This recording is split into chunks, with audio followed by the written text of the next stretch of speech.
Hi there and welcome to this 2-minute tips video, and today we're going to be looking at an overview of the photo information that you can get during playback.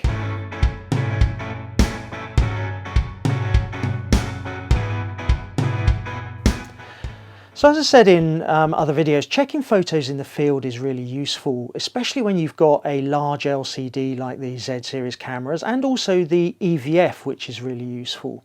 This is part of a series of videos around the topic of looking at your images and playing back, and therefore check out the playlist. I'll put a link above, but let's take a look at the different information screens that you can see when you're playing back an image. So to get to this, if you press the playback button, which on the Z6 and Z7 is to the top left of the LCD, and on the Z50 is to the bottom right, and when you're in full screen mode, if you hit the up or the down arrow on the multi-selector, then it will scroll through various different information screens.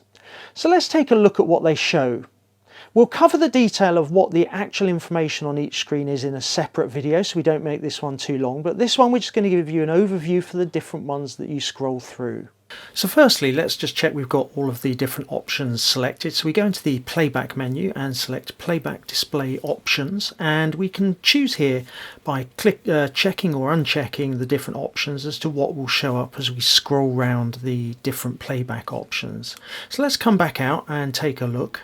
So this is the LCD on the back of my Z7 with a view of a picture of some lovely tacos in Old Town Scottsdale, and this is the first view option, and it's basically the image with no data overlaid on it. And if we press the up button on the multi-selector, then we go to overview data, followed by location data and various screens of shooting data, before we get to the Rgb histogram. And I picked this image especially because there are some areas where the highlights are blown out. We can see that on the right hand side of the histograms.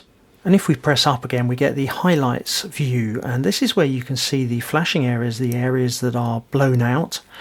So a really useful view. And if we press up again, we get the exposure data, and you can see the focus point there, the red box. And if we press up again, then we get the file information. One more press up on the multi-selector and we're back to the image only option. Now we've obviously gone round one way. If we use the down arrow on the multi-selector, then you scroll back through the options in the opposite direction. So how much are you using the information? There's quite a lot in there. Which of the information screens are you finding particularly useful? Do you use on a regular basis? Let us know in the comments below. I hope you enjoyed this video. If you did, hit subscribe, hit notification bell below, and you'll be notified of future videos like the one on the detailed information on each of these screens, and I look forward to seeing you in a future video.